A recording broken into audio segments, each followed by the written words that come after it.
Guatemala, el país centroamericano más importante de la región, está en crisis. Crisis económica, política y social. ¿Hacia dónde va? ¿Cuáles son las principales debilidades o fortalezas de este gobierno? ¿Qué papel juega la oposición? ¿Dónde está el ejército en este momento? ¿Cuál es el impacto que han tenido los desastres naturales como la tormenta Ágata o la explosión del volcán? Bueno, de esto y muchos más aspectos vamos a conversar con el presidente de Guatemala, el señor Álvaro Colom. Y es importante porque tiene que ver con el futuro de niñas como esta que está a mi derecha. Escuchemos la visión del presidente de Guatemala en Radio Nederland Middelton-Roep, el señor Álvaro Colom. Señor presidente, yo quisiera comenzar por el tema del Estado. Usted hereda una institución particularmente frágil y quisiera yo tocar varios puntos sobre ese tema. En primer lugar, es un Estado desfinanciado. Durante su gestión se han rechazado 2 propuestas de reforma fiscal y de el 12% humilde que consignan los acuerdos de paz estamos en menos del 10%. Este es un problema serio. Es un problema de fondo, es un problema estructural. Y los acuerdos de paz no era el techo 12, era un mínimo de 12. Así es.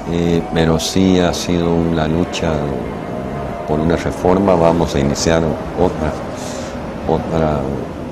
otro esfuerzo para poder mejorar los ingresos del Estado. Tenemos muchos retos por frente, queremos seguridad, queremos justicia, queremos educación, queremos salud, pero eso cuesta recursos.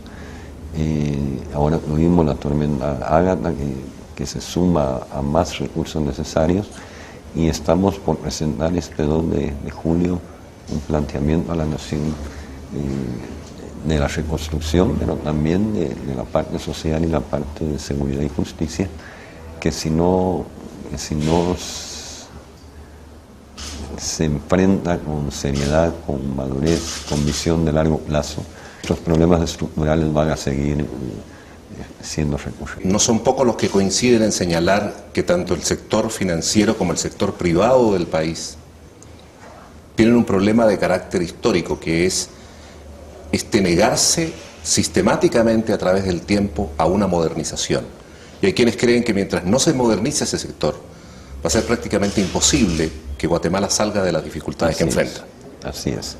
Guatemala necesita una evolución importante de la forma de hacer el presupuesto nacional, pero más que todo es el compromiso de nación. Nosotros pretendemos ser un gobierno de cambio, estar siendo un gobierno de cambio. Somos el primer gobierno no socialdemócrata en 40 años. La educación ha avanzado, la salud ha avanzado, la emergencia del Ágata se administró, creo que bastante bien, pero obviamente todo esto genera una demanda de servicios muy grande. La seguridad se requiere un cambio, una reforma profunda, y todo esto requiere de recursos. Y mi opinión es que somos los guatemaltecos los que tenemos que ser responsables y comprometernos con nuestro aporte justo a una posibilidad. Guatemala es un país maravilloso, tiene unas grandes posibilidades, pero si no rompemos ese paradigma histórico, estructural, de que el Estado necesita de más recursos para poder dar mejores servicios, definitivamente, nuevamente vamos a estar recurriendo a los mismos problemas. Pero no es posible de alguna manera persuadir a este sector a la modernización, porque hasta ahora no ha sido posible. Es difícil. Yo pretendería en este nuevo esfuerzo que vamos a hacer, de hacerlo de un tema de nación, de hacerlo de un tema de compromiso. No podemos seguir teniendo los niveles de analfabetismo que tenemos, los niveles de nutrición, los niveles, y por otro lado tener un país que tiene todo lo que queramos. Si nos ordenamos, si nos modernizamos, para usar tus palabras, Guatemala puede salir de sus problemas con mucha más probabilidad que otros países que lo han hecho con menos recursos naturales, tenemos una posición geográfica envidiable. Estamos cerquita de uno de los mercados más importantes del mundo. Tenemos una buena relación con Europa. Ahora con el Tratado de Asociación con Europa, que es un paso importante para la región. Pero tenemos que hacer nuestra tarea interna. Y creo que esto va a ser una lucha todavía, por lo menos de lo que queda este año. A propósito de la tarea interna, hablemos del sector político. Se trata de un sector, yo sé que no se trata solo del caso de Guatemala, pero particularmente en este país, con varias características. Primero, la marginalidad de la política. Y uno no puede hacer generalidades, pero muchos políticos vinculados a actividades ilícitas o políticos que tienen un pasado non santo. Para un presidente, ¿cómo se maneja en estas aguas tan tormentosas? Bueno, yo te diría que Guatemala está dentro de los que se está avanzando, que aunque todos quisiéramos avanzar más rápido, pero es en el sector de la justicia. La presencia de la Comisión Internacional contra la Impunidad, que es un ejercicio único del mundo, está acompañando a nuestro Ministerio Público y está generando, cada caso que resuelve genera unas grandes olas, porque precisamente es romper un estado de impunidad impresionante. Ahora tenemos 2 familias de narcotraficantes perseguidas por la ley, ya con órdenes de captura. Hay un expresidente en prisión con una demanda legal con respaldo. Se está en el proceso de investigación de un robo de armamento importante al ejército de Guatemala. Esos casos antes no se veían. Se han retomado 4 casos de la guerra y hay una sentencia en el caso de la aldea del Junte, que fue una masacre. Se está trabajando 2 R's, que fue una masacre de más de 400 guatemaltecos, y eso antes no se veía. Entonces esto va a generar problemas, porque cada caso que avanza afecta a algún grupo que en el pasado se escondía en la impunidad.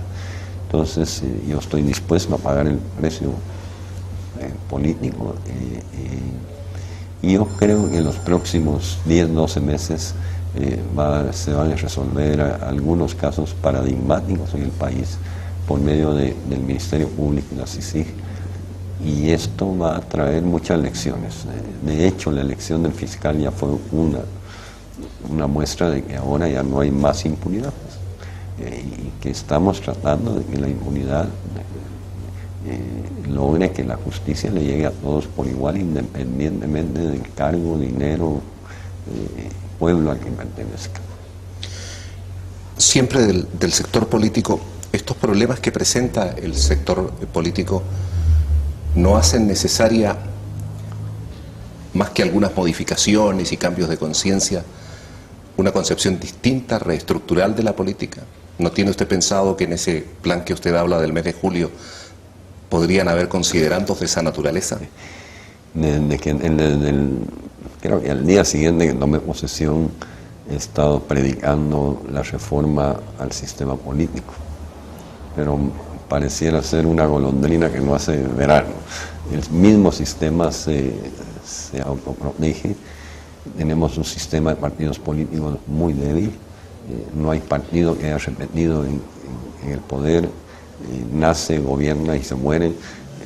Eso no puede ser. Honduras tiene partidos de 100 años. En Latinoamérica hay muchos casos de partidos que tienen una tradición y un desarrollo profesional de la política. Entonces aquí los partidos se convierten en personas, y eso no debe ser así. Pero yo estoy en la lucha todavía creo que una reforma a la ley electoral que haga partidos más fuertes, partidos más protegidos de las infiltraciones mafiosas.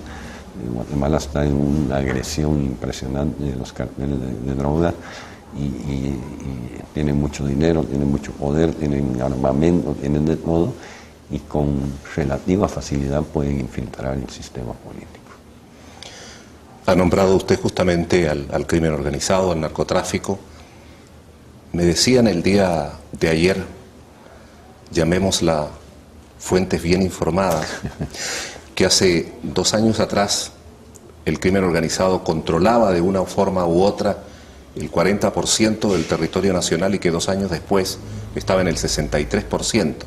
Si esto fuera cierto, no estamos frente a un problema, estamos frente a un problemazo. Aquí hubo 8 años de entregarle el país a los narcotraficantes.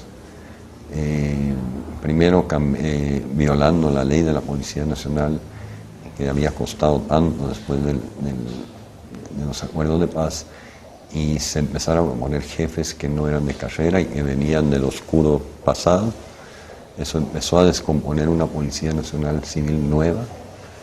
El siguiente gobierno reduce el ejército más allá de los acuerdos de paz, desprotege el territorio nacional y se formaron por lo menos 4 bolsones territoriales bajo el control, en que llegaron a tener el control total. Yo no comparto que del 40 al 66, porque toda la franja transversal del norte, que es el corredor natural del sur para el norte, para el narcotráfico, lo retomamos en marzo del año pasado, después de que bajaban avionetas a diario. En todo el año pasado bajaron 2 avionetas, se capturó una, la otra no pudimos, y esa área ya está controlada. Nos falta todavía el área del norte en cuanto a avionetas. Todavía tenemos un área ahí que es bastante selvática, que no tenemos suficiente fuerza, no para llegar y hacer algo, lo que no tenemos es para dejar fuerza ahí todavía, pero ya pronto se va a hacer. El año pasado fue el año récord de incautaciones de cocaína. Tenemos, ya perdí la cuenta de la cantidad de celdas que tenemos en la cárcel. Y esto lo estamos también tratando de una forma regional. México, Honduras, Salvador, Guatemala, con Colombia y Panamá. Porque el problema del narcotráfico es que ellos ya se globalizaron y nuestras fuerzas de seguridad no están globalizadas. Entonces, ha habido un avance importante en colaboración de inteligencia, en colaboración entre países. Estas incautaciones fuertes del año pasado fueron honestamente con una buena relación entre inteligencia colombiana, la nuestra, mexicana, etc. Pero el narcotráfico se ha convertido en una amenaza de la región impresionante. No solo lleva la droga, lleva la violencia, lleva el salvajismo, alimentan la delincuencia juvenil, etc. Entonces, es el gran reto regional. Precisamente esta semana que viene, yo creería que vamos a avanzar con Honduras y El Salvador en un planteamiento de un trabajo trinacional contra el crimen organizado, porque realmente un país solito no le puede hacer frente. Aquí entran y salen los mexicanos mafiosos, también hay guatemaltecos narcotraficantes, por supuesto. Y esto es un tema de región. Pero, de acuerdo a los antecedentes que usted me entrega, debo deducir en consecuencia que, por ejemplo, el informe que apareció hace un par de días atrás de una institución internacional, de Grupo Internacional de Crisis, no es suficientemente matizado respecto de la lucha que se da en Guatemala. ¿Eso me dice usted, señor presidente? No, depende qué bases tomaron para los porcentajes y todo. El corredor de franja transversal del norte está totalmente bajo control nuestro. Era un área de narcotraficante fuerte. De hecho, ahorita hay operativos importantes en esa área, porque no es solo el corredor, es todo lo que va dejando, ¿no? Fincas, narco, ganado, porque se han sofisticado bastante los narcotraficantes. Y yo creo que no pretendería yo decir que hemos avanzado, que ya casi vamos a derrotarlos. Es falso. Es una lucha frontal que tenemos que continuar año con año, hasta que regionalmente podamos de alguna manera dominarlos. Es una agresión fuerte al pueblo guatemalteco de parte del narco.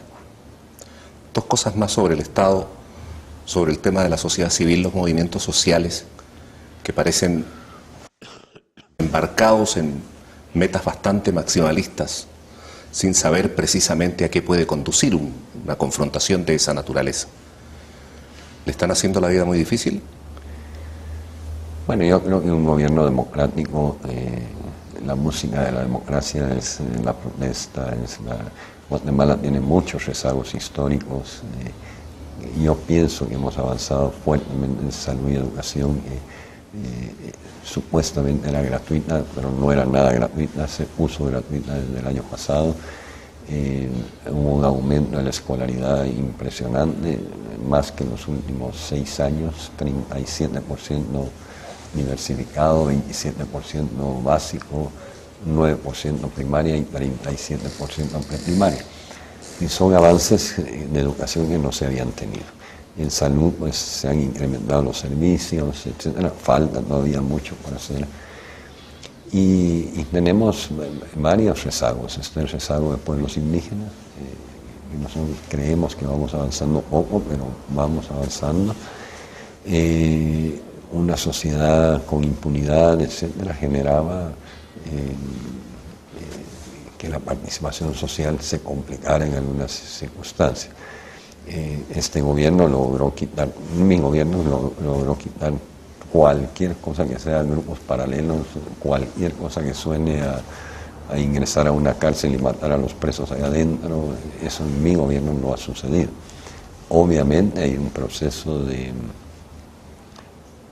vandalización muy fuerte, que es de muchos años, que penetró. Hemos cambiado 3 veces la cúpula policial, las 2 últimas en la cárcel. Y ayer se nombró un nuevo director de la policía, una nueva cúpula ya con procesos modernos de selección. Y es una gran tarea. Si me preguntaras qué es lo que más me quita el sueño, es toda la parte de seguridad y justicia, que realmente Guatemala se merece una mejor seguridad y una mejor justicia. Varios presidentes guatemaltecos en los últimos años no han tenido lo que podríamos calificar de relaciones felices con los medios de comunicación. ¿Cuál es su caso? Bueno, hay de todo. Yo te diría que pretendemos tener una buena relación permanente. Como todos los países, hay medios que son más afines al gobierno, otros menos.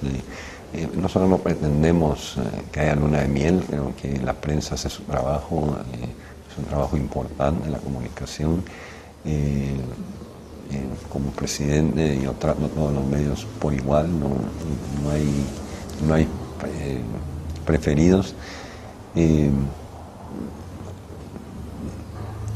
Los medios también responden a sus propios intereses de medios.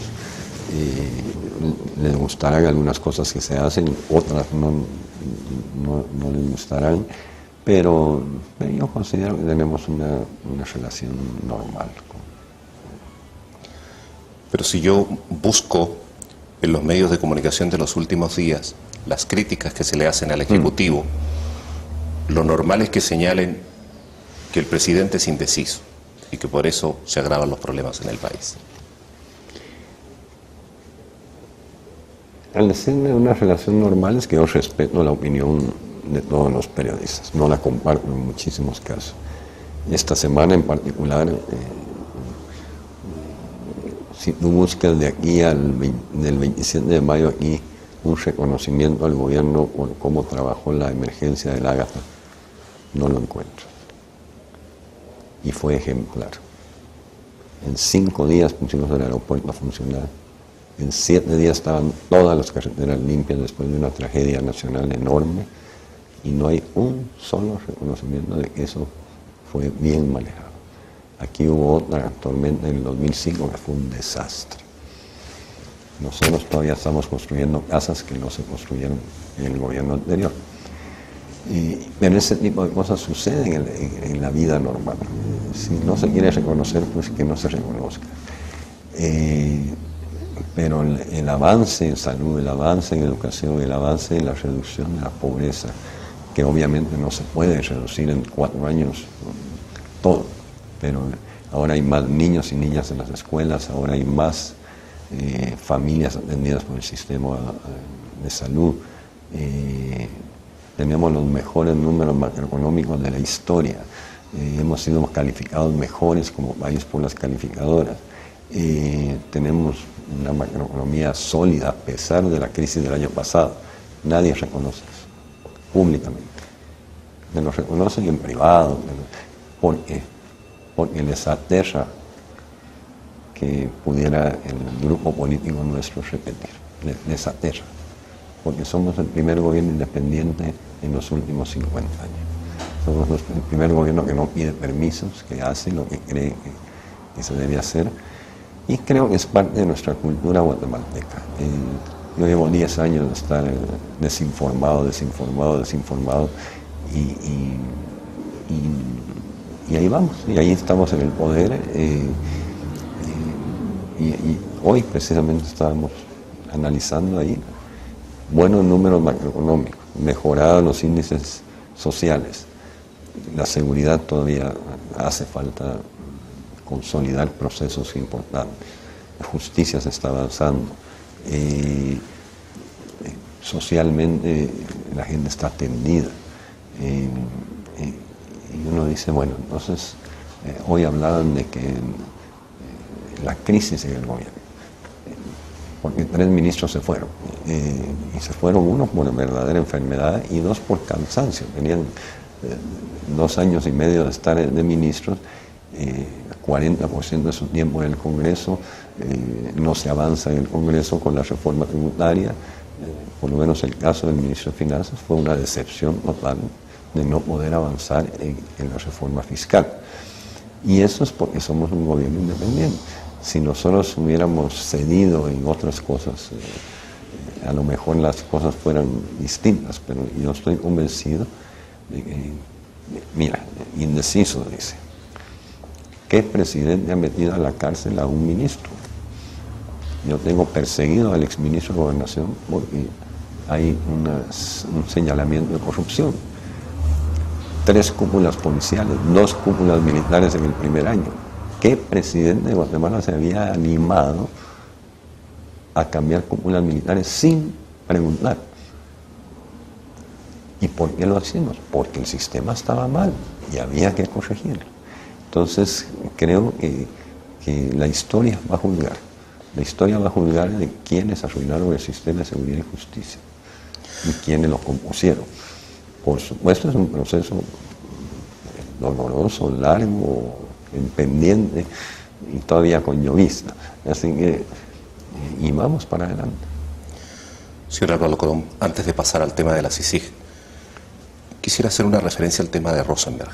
No por los detalles que ya se han ido conociendo y que son de dominio público, sino que acá este laboratorio, esta acción de ciertos sectores para lograr un objetivo muy concreto, ¿qué nos asegura que no se puede repetir en el corto plazo, antes de las elecciones, por ejemplo? Mira, el caso Rosenberg, que yo jamás tuve duda de que era una total infamia y una total mentira, hay que verlo en 2 etapas. La etapa de esa su confusión mental que tenía, esa su depresión, por lo que informó la CICIG, y el aprovechamiento de un caso como este, de gente que se subió y provocaron una desestabilización que duró poco tiempo. Yo creo que por mi carácter, porque yo no me dejé, pero había gente que estaba muy contenta de que yo pudiera dejar el gobierno, porque sí estamos afectando intereses. La energía eléctrica se está cambiando toda la matriz energética. Va a haber gente que va a dejar de ganar dinero cuando las nuevas hidroeléctricas estén funcionando. Ya no hay contratos leoninos nuevos de generación de energía eléctrica, y ahí alguien está perdiendo plata, no está incómodo.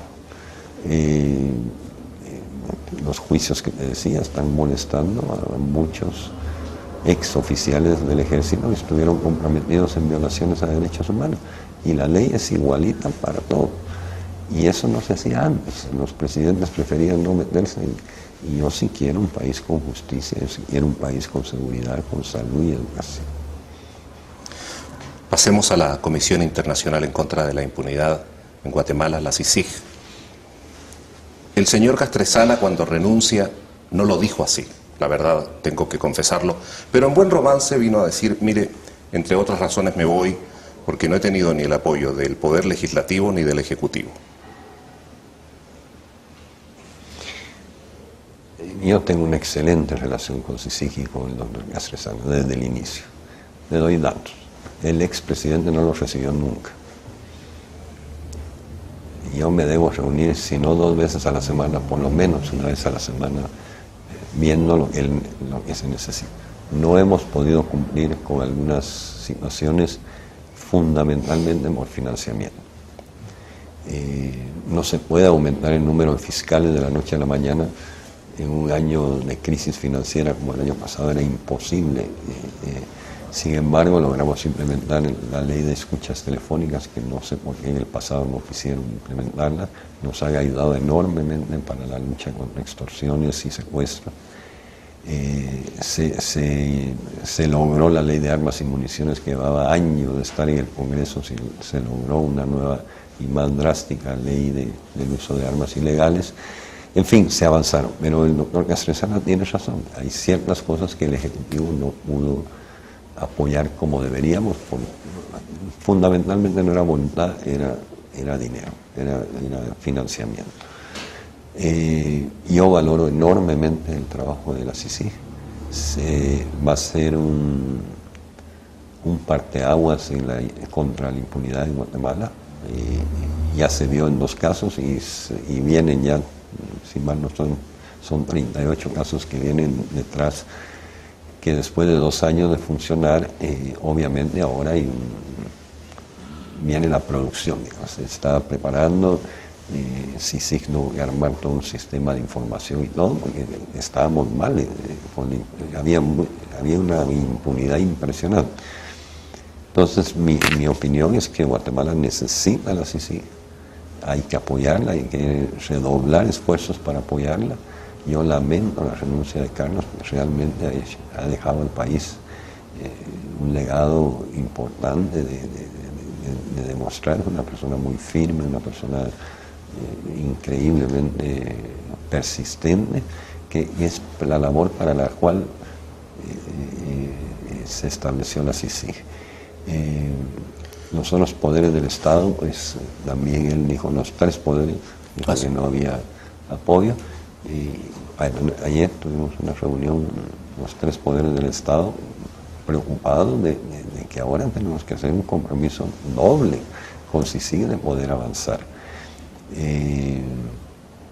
De tal manera, porque esto es muy importante, permítame puntualizarlo, señor presidente, dice usted, la CICIG tiene que continuar su trabajo, la CICIG necesita redoblar sus acciones y con el apoyo de los 3 poderes del Estado guatemalteco. Y sobre todo, no es una agenda, y yo se lo pregunto porque hay quienes dicen, a lo mejor se está creando una agenda para que la CICIG se vaya de Guatemala.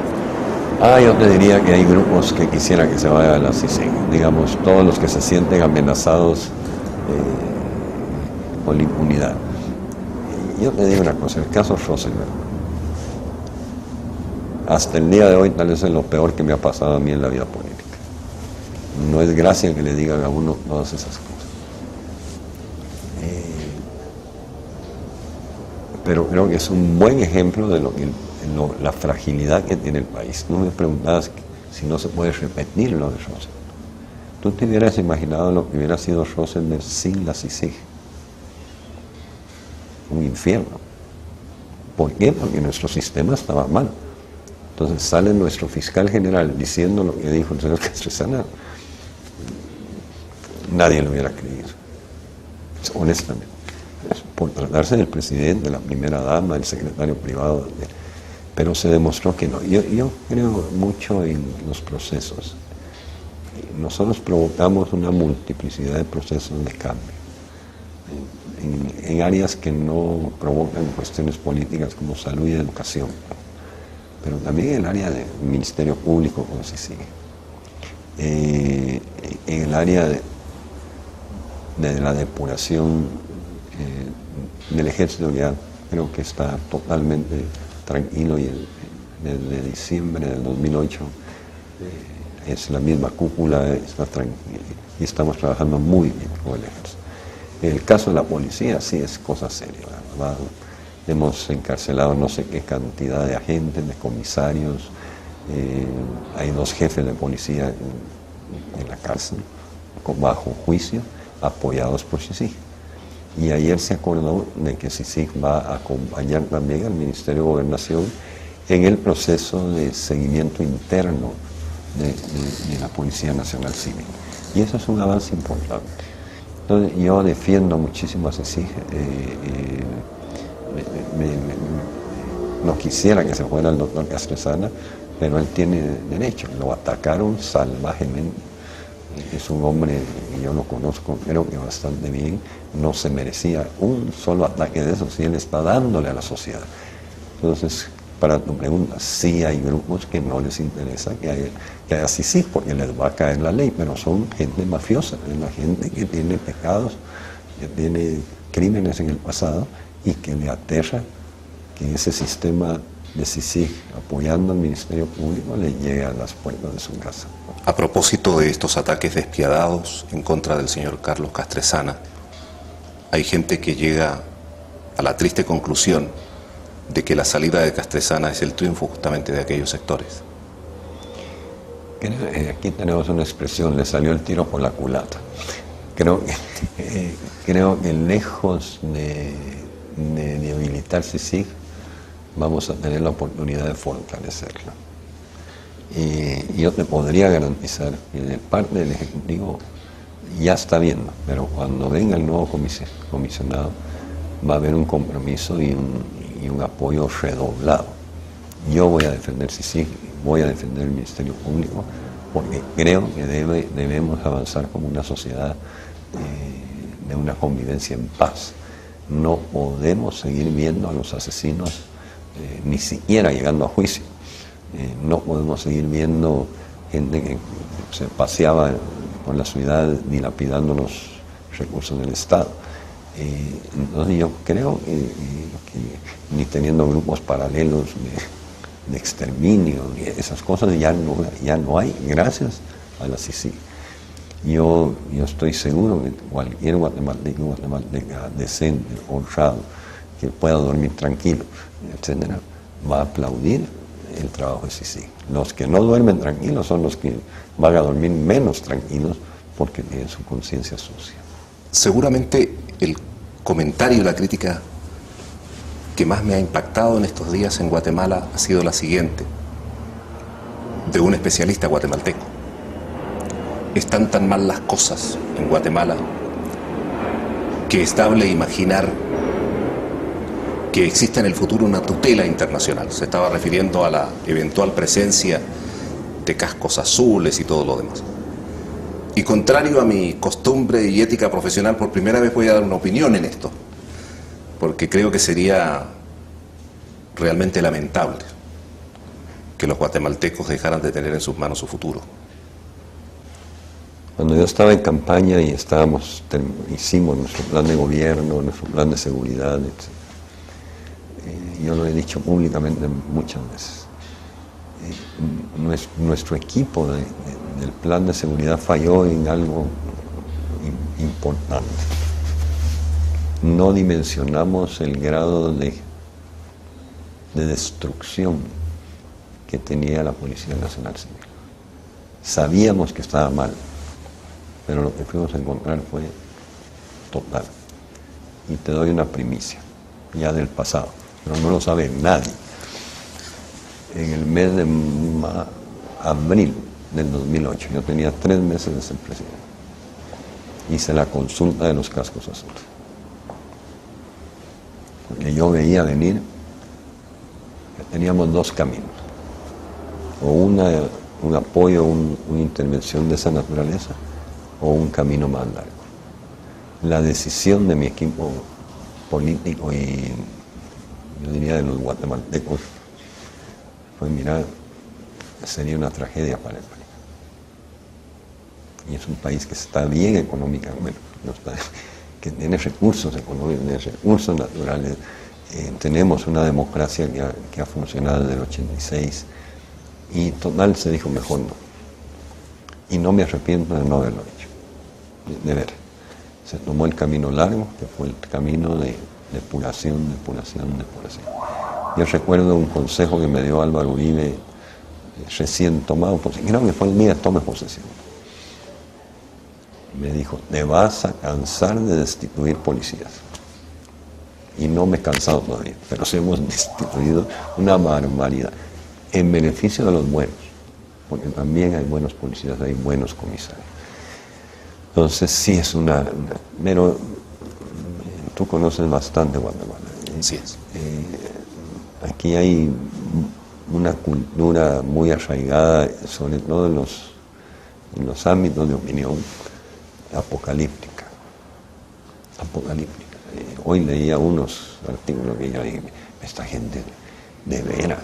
Mira, si estuviéramos un déficit del 14%, si estuviéramos sin exportaciones, sin importaciones, nuestro equipo de gobierno, con el apoyo de mucha gente privada y todo, logró superar la emergencia de la crisis del Ágata con nuestros recursos. Y se logró relativamente rápido. Y te sacaban, la familia tal no le ha llegado comida. Por supuesto que había un montón de gente aislada, no se podía llegar a todos lados. Pero sí hay una tradición apocalíptica. No sé si vas a estar mañana, si no te invito a oír mi discurso mañana que vamos a entregar. Por supuesto, voy a estar mañana, señor presidente. Porque Guatemala no está como la están sacando ahí, y no estoy soñando. Yo soy una persona que viaja muchísimo al interior del país, estoy viendo los cambios. Lo que sí está pasando, y tal vez es un dato como periodista para que me critiques o para que me analices. Somos el primer gobierno socialdemócrata desde el 54. Somos el primer gobierno que gana todo el área rural, menos 3 municipios, la ciudad de Guatemala. Somos un gobierno de tinte rural, que eso es un insulto a la historia de Guatemala. ¿Cómo va a ganar un presidente que piense en el área rural? Si todo era la ciudad de Guatemala. Y nosotros atendemos también al señor alcalde de la ciudad de Guatemala, pero estamos atendiendo a todos los municipios del interior. Soy un presidente que me considero independiente. Yo no pido permisos. Aquí había tradición de ir a consultar a quién se ponía el ministro de Finanzas, a quién se ponía el Banco Guatemala, a quién se ponía la superintendencia de banco. A la embajada. No precisamente, algo cerca. Algo cerca. Pero ahora no. A mí me eligió el pueblo para gobernar, no para preguntar. Y tengo fama de indeciso, y me llama la atención. Yo digo, bueno, si yo fuera indeciso, ¿cómo serían los anteriores? Que no tocaron a un militar, que no tocaron a un policía, que no tocaron a un ex presidente, que no se atrevieron a tener una CICIG. Yo digo, bueno, entonces, ¿dónde estará? ¿Cómo serían los anteriores? Porque realmente no ha sido fácil, mi periodo no ha sido fácil. Crisis del petróleo el primer año, la crisis financiera, la infamia de Rosenberg, la sequía que tuvimos el año pasado que fue muy severa, ahora la erupción y tormenta. Y el país está funcionando y los números siguen siendo buenos. Entonces yo digo, ¿dónde está la crisis? Se asusta que se van 3 ministros, ahora que estamos empatinados con el Mundial. Hay ministros que se golpean y se tienen que salir. Se salen porque están golpeados. Hay un ministro que hoy está en un tratamiento del corazón y tenía problemas en una arteria. El otro ministro se frustró de no poder avanzar en la reforma fiscal. Entonces, pero lo que creo que no hemos podido proyectarle a la opinión, a lo de opinión. El pueblo sabe que estamos haciendo las cosas, porque le están llegando. Es que este sí es un gobierno que tiene un plan de gobierno. Y es tan fácil seguirnos la pista porque es abrir el plan de gobierno y ahí vamos. Y yo sí creo que dicen que a los presidentes se les juzga 10 años después de su periodo. Y así va a ser. Es difícil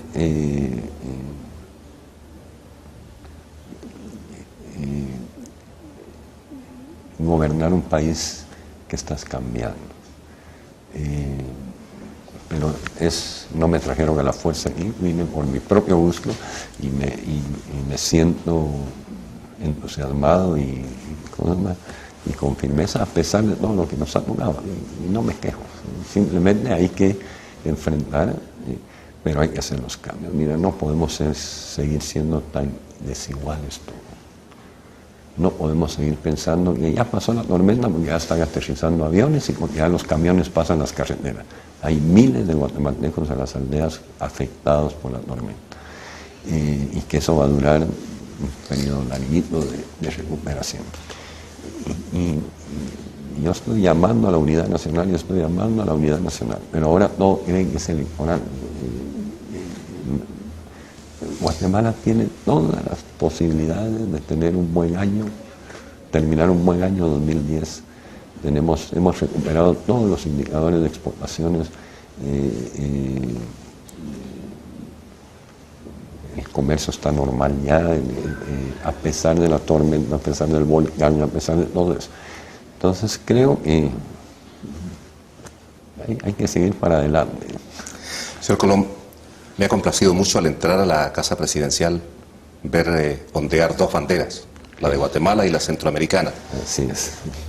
Yo sé que usted es integracionista y justamente por estos días se va a cumplir un año del golpe militar en Honduras. 28.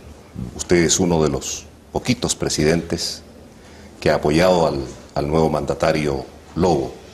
¿Por qué pagar un precio político tan alto por eso? El golpe de Estado de Honduras fue un golpe de Estado. Yo fui de los que más atacó el golpe de Estado. Ayudamos al presidente Zelaya todo lo que pudimos, particularmente El Salvador, Guatemala, México, como vecinos. Y el pueblo hondureño, yo quiero mucho al pueblo hondureño, trabajé algún tiempo yendo y viniendo a Honduras. Es un pueblo que, como el nuestro, tiene muchos problemas económicos, sociales, etc. Y me preocupaba el pueblo hondureño. Yo conozco al presidente Lobo hace unos 6 años, 5 años, por los partidos políticos. Y el presidente Lobo es un presidente, un hombre, por lo menos lo que yo conozco de él, un hombre que quiere mucho a Honduras, que entró en unas condiciones bien complicadas por lo del golpe, complicadas porque los golpistas siguen ahí dando vueltas y no sé qué tanta presión podrán hacer o no hacer, complicadas porque fue un golpe militar, aunque dicen que no, pero todos vimos las escenas y es imposible negarlo. Y hemos colaborado con el presidente Lobo primero por el pueblo hondureño y segundo por Centroamérica. Honduras, Guatemala y El Salvador tenemos un sistema político, social, económico casi integrado. Casi todos somos medio uno, medio otro. Yo tengo mi abuela salvadoreña de Santa Ana. Dependemos de nuestro comercio, tenemos un excelente comercio con El Salvador y un poco menos con Honduras, pero es un buen comercio. Tenemos inversiones guatemaltecas allá y hondureñas aquí, y aparte que no podría, ¿qué pasaría pasar 4 años fragmentada Centroamérica? Centroamérica puede salir adelante más unida que desunida. Y yo sí tengo la convicción de que hay que ayudar al pueblo, al gobierno. El presidente Lobo ganó una elección, es cierto, en unas condiciones muy complejas, pero Centroamérica necesita que Honduras se normalice. Es mi criterio. Y entiendo que, no entiendo, hasta ahorita toda Centroamérica ya está de acuerdo, excepto Nicaragua, que todavía tiene algunas objeciones. Vamos a ver qué pasa el día martes en la reunión del SICA. Ojalá sea una reunión normal, ojalá sea una reunión de encuentro y de proyección centroamericana, pero sí tiene razón, yo por Centroamérica, ahí están las banderas en todas partes. También está la bandera indígena que me la critican otros, ¿ya? Porque dicen que está haciendo una bandera indígena allá arriba, porque aquí todo es pecado. Entonces, pero yo creo que si Guatemala es un país tan lindo, con multicultura, con multilingüe, tenemos 23 pueblos, es una riqueza cultural impresionante, pues por lo menos que su bandera esté hundiendo ahí al lado de la bandera nacional. Señor presidente, con esto concluyo. Usted sabe que la comunidad internacional apoya a Guatemala en este momento histórico, apoyando más de 100 prioridades, ¿verdad?, relacionadas con seguridad, con justicia. No son demasiadas, no habría que reconsiderar con la comunidad internacional y que el gobierno le dijese a esa comunidad internacional, mire, vamos a tomar 10 o 15, pero no más de 100, porque entonces no sabemos exactamente a dónde estamos apuntando concretamente. Guatemala, y en particular mi gobierno, ha sido privilegiado con una excelente relación con la comunidad internacional. De hecho, toda la crisis Rosenberg no se hubiera podido superar tan rápido si no hubiera sido el apoyo internacional que recibimos. Y sí hay esfuerzo ya hace rato de no tirar el maíz a todo el gallinero, sino que de concentrar. Así es. Y nosotros hemos sido muy claros: salud, educación, seguridad y justicia. Digamos, son los 4 fuertes. Este año en particular ha tenido mucha inversión extranjera en negocios importantes. Hoy me confirmaron una negociación muy buena, privada, que me alegro. Intervenimos nosotros allí facilitando algunas cosas, pero yo te diría que la comunidad internacional, te pongo un ejemplo reciente, la tormenta Ágata y el volcán. Banco Mundial BID, con relativa facilidad se pudieron reorientar recursos de préstamos que teníamos ya autorizados, y que tú sabes que a veces es muy difícil negociar, cambiar una palabrita, y gracias a Dios fue rapidísimo.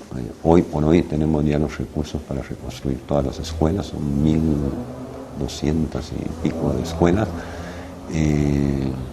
Tenemos el reto de la infraestructura, fueron muchísimos puentes que se llevó el agua, pero yo estoy seguro que vamos a llegar a un buen acuerdo. Ya estamos cerquita del día que vamos a presentar el plan de recuperación, y agradecer la entrevista, muy amena, por cierto. Señor presidente, muchísimas gracias por atendernos.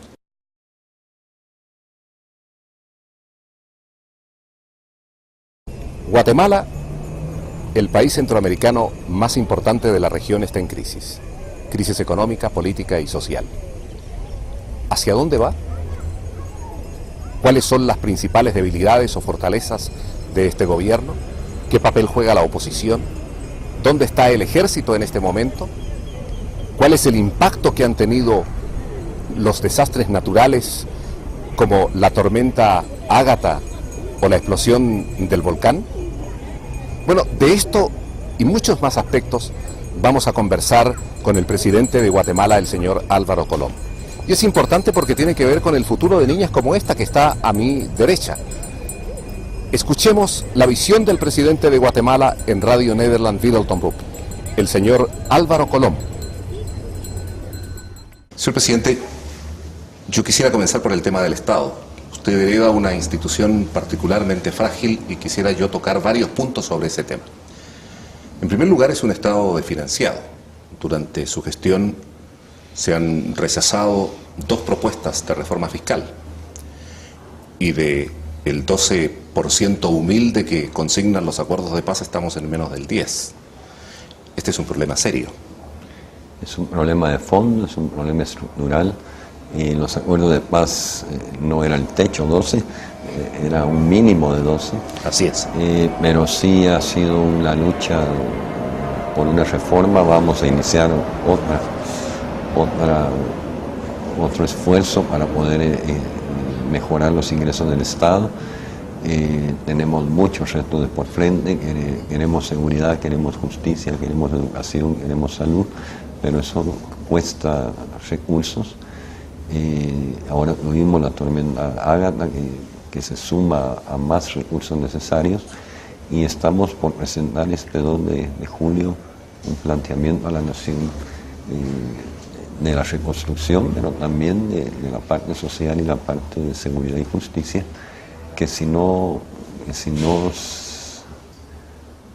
se enfrenta con seriedad, con madurez, con visión de largo plazo, los problemas estructurales van a seguir siendo recurridos. No son pocos los que coinciden en señalar que tanto el sector financiero como el sector privado del país tienen un problema de carácter histórico, que es negarse sistemáticamente a través del tiempo a una modernización. Y hay quienes creen que mientras no se modernice ese sector, va a ser prácticamente imposible que Guatemala salga de las dificultades que enfrenta. Así es. Guatemala necesita una evolución importante de la forma de hacer el presupuesto nacional, pero más que todo es el compromiso de nación. Nosotros pretendemos ser un gobierno de cambio, estar siendo un gobierno de cambio. Somos el primer gobierno no socialdemócrata en 40 años. La educación ha avanzado, la salud ha avanzado, la emergencia del Ágata se administró, creo que bastante bien, pero obviamente todo esto genera una demanda de servicios muy grande. La seguridad se requiere un cambio, una reforma profunda, y todo esto requiere de recursos. Y mi opinión es que somos los guatemaltecos los que tenemos que ser responsables y comprometernos con nuestro aporte justo a una posibilidad. Guatemala es un país maravilloso, tiene unas grandes posibilidades, pero si no rompemos ese paradigma histórico, estructural, de que el Estado necesita de más recursos para poder dar mejores servicios, definitivamente, nuevamente vamos a estar recurriendo a los mismos problemas. Pero ¿no es posible de alguna manera persuadir a este sector a la modernización? Porque hasta ahora no ha sido posible. Es difícil. Yo pretendería en este nuevo esfuerzo que vamos a hacer, de hacerlo de un tema de nación, de hacerlo de un tema de compromiso. No podemos seguir teniendo los niveles de analfabetismo que tenemos, los niveles de nutrición, los niveles, y por otro lado tener un país que tiene todo lo que queramos. Si nos ordenamos, si nos modernizamos, para usar tus palabras, Guatemala puede salir de sus problemas con mucha más probabilidad que otros países que lo han hecho con menos recursos naturales, tenemos una posición geográfica envidiable, estamos cerquita de uno de los mercados más importantes del mundo, tenemos una buena relación con Europa, ahora con el Tratado de Asociación con Europa, que es un paso importante para la región, pero tenemos que hacer nuestra tarea interna. Creo que esto va a ser una lucha todavía, por lo menos de lo que queda este año. A propósito de la tarea interna, hablemos del sector político. Se trata de un sector, yo sé que no se trata solo del caso de Guatemala, pero particularmente en este país, con varias características. Primero, la marginalidad de la política. Y uno no puede hacer generalidades, pero